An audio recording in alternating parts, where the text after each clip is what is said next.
Out of the Cave to Become Men, Journaling History by Doug Ferguson. Read by Doug Ferguson. Gods and more gods. But how is it possible to increase our perspective? Can we really find the eternal? And what is the truth of eternal reality? Gods, eternity, these topics are always discussed together. What is eternity and what are gods? On this journey, let us try to figure out what all this talk is about. Let us draw some assumptions on the sidewalk to build a picture of the topic. First assumption, is our personal reality defined by gods? Let us consider what is a god. Here is a general definition that might work. A god can be an idea, spirit, force, being, or something else that forms a bedrock to establish a personal framework for reality and understanding relationships between beings, things living, matter, and time. So, depending on the person will depend on their god or gods. According to this definition, many people have many gods. Yes, I am saying we created many gods, which we use to guide us in our relationships. With this definition, it is even hard for an atheist to be considered without gods. For the definition of atheism is a denial of deities, yet a person needs something to move them in this life. There is nothing in the definition of atheism to give any motivation. Atheists must look for something else to give them motivation to live. For motivation gets us out of bed to address life, and this definition defines motivation as God-driven. What are these abstract ideas that get us out of bed? What does form the bedrock of our personal framework for relating to the world to motivate us into action? Is my definition too general, too all-encompassing? The definition needs to be more divisive so that atheists can join an exclusive club, yet they are part of humanity. We all use similar methods of understanding. I want to have communality with an atheist. I don't want to build a wall between us. I want to commune with them in a thinking exchange. I think I have found a solution that atheists will agree to. The atheist lives by an idea or force that forms to establish a personal framework for reality. This allows each atheist their individuality and denies spirit or beings as gods. But this definition is going to be a point of contention. Atheists are just hard to satisfy or define. I was trying to get a definition that would make no one exclusive, so that the ticket to ride on this journaling history could be encompassing for everyone. In any case, think about it and consider what I was attempting to do. The point of this exercise is for us to consider what really makes us. I want us to not hide from ourselves. Do not be afraid of looking at your character. No one is perfect. We have all fallen short of what we ought to be. Don't let looking at the imperfections discourage you. We need each other in this journey. Maybe I can help you, and you will be able to help me through our imperfections. We are not so radically different that we cannot relate to one another. Though we have our different perspectives, let us not condemn each other to the dark abyss. Let us make ourselves known. Let us challenge each other and challenge ourselves. Let us learn what our mettle is. By challenging who we are and our personal reality, let us swallow the red pill. We live in a reality that each of us perceives. That perceived reality gets us through life. Many times, we have to change our perception and adapt, or else we fail in life. When we do this, we sometimes change our God, or at least change our perception of that God we have. But what is the real reality? Who is the God that really knows reality? Let us assume that the real rules of reality do not change. Only our perception of reality changes, because we are finite, and what we know is limited. How do we increase our perception, our vision of the real reality? How do we get in touch with the unchanging reality? And what happens when we stumble upon the eternal? We are finite, so our reality of the eternal will be limited and most likely wrong.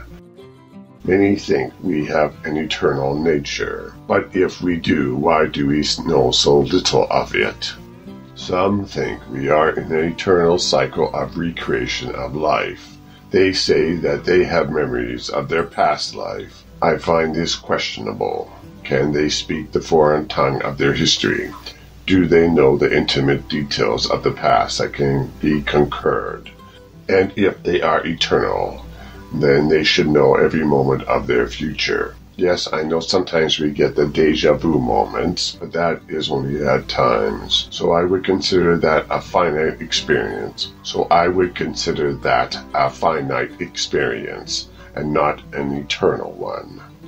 The eternal is a different space and time than us. This creates a paradox for the inquiring mind. Only abstractly can we even consider the concept of the eternal. By considering even the abstract, we can only understand it like a glimmer that we catch in our periphery of our consciousness, and then it is gone. Looking for the eternal, we stumble in the dark. If we stumble on the eternal, well, we know. Have we ever considered how infinite reality is? Will the eternal flatten us when we encounter it? Has the phobia of attempting to know the unknown frozen us in fear? Are we hiding in our delusional, constructed self-justification and ensured cave? Are we petrified by the nightmare of searching to know reality, and then reality comes and crushes us? Does its size leave us feeling exposed? Seeing reality as an empty beach and the gems of knowledge all around us, with all the richness ready for the taking, we go out with our basket collecting knowledge, delighting in our brilliance. We gather a few gems to take back to our cave to count, but then we hear the power of the incomprehensible, eternal. We look up just as the power of the infinite breaks upon us, smashing us into oblivion. This can happen to an individual or a generation. Consider the chapter, The Guilt of Being Successful. Does this fear to know stop us from going to the beach? Is the realization of our ignorance causing us to hide? And another question, is it even possible to bump into the eternal? Many have considered it impossible to know the eternal reality. Dionysius, the Areopagite, thought that the eternal is beyond our comprehension, so it is pointless even to attempt to understand the eternal.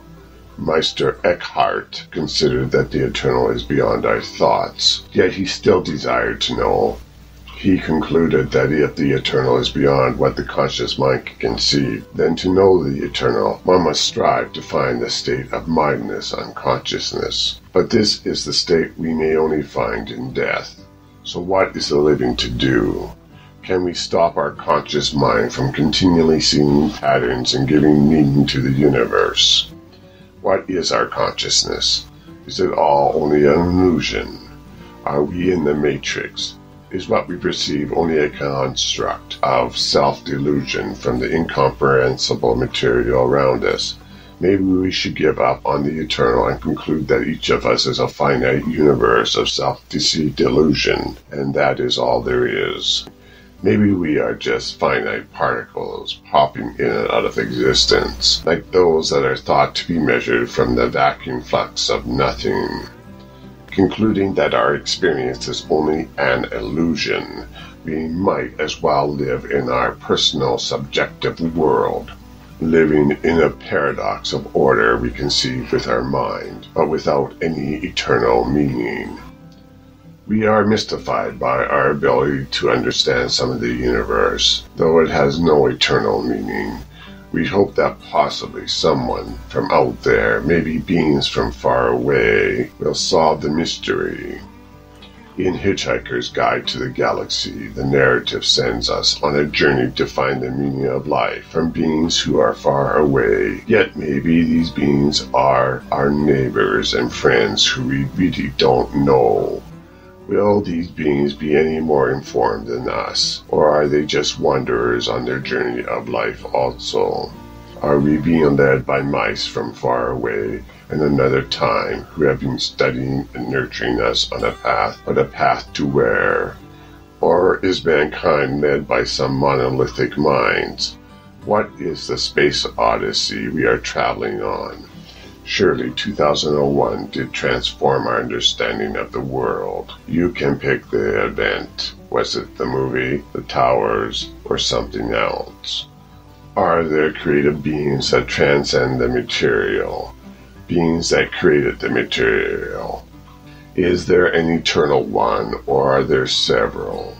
Is the universe more than the material and held together by the power of the eternal minds?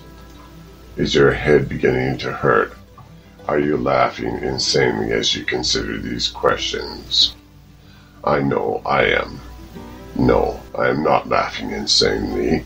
Yes, I am. No, I am not. This is not the argument I paid for in this book.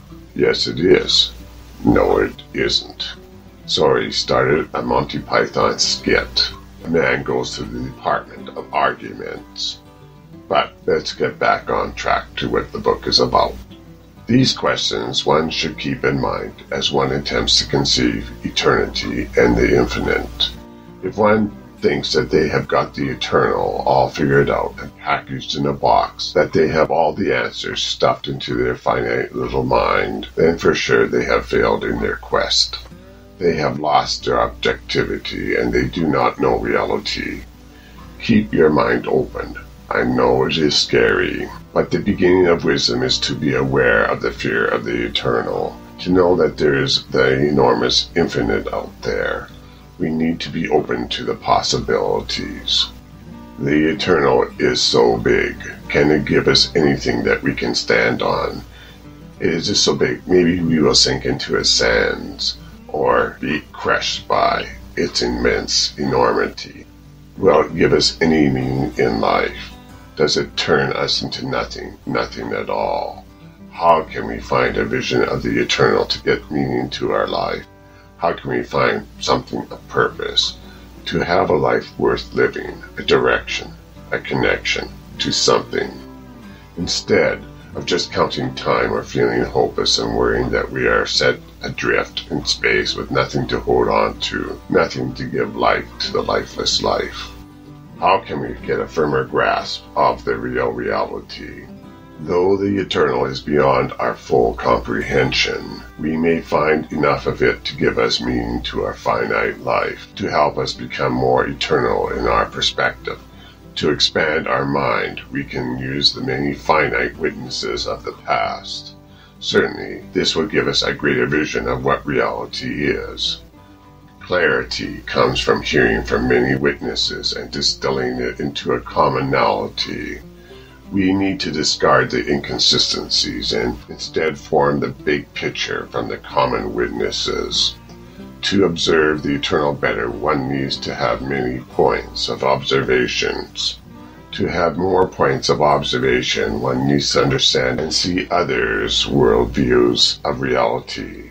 One needs to embrace the challenge of challenging themselves and to be bold enough to challenge others. One needs to seek with all their heart, mind, and soul, to not be smug in their own understanding, to be humble in their search for reality. The more points of perspective, the less fuzzy the real reality will become. This may sound like Hinduism. To know what I mean by this, consider the story of the blind prophets and the elephant. If only those prophets feeling the elephant could be bold enough to move around, to question the others, then, though blind, they would see the truth of the reality in their mind's eye, and their mind's eye would be open. The moral of the story is to be tolerant and humble. Ask and listen, because our little box God, our box world reality, is most likely the wrong perception of the Eternal One. But will we be humble enough to consider or accept the possibilities of others' reality? Or will we keep playing with the appendage in front of us? Are we only going to continue to masturbate our mind in the lonely echoes of our thoughts? Will we listen to the voices around us, or will we shut down discussion by demonizing opposition? Do we shout at others, "You are evil, for your thoughts break my understanding of my little box reality"? We too easily separate ourselves from the humanity around us. Too easily we close our minds and spirit to the possibilities. But how are we to know the truth in this age of noise with so many voices demanding our attention, our time, and response?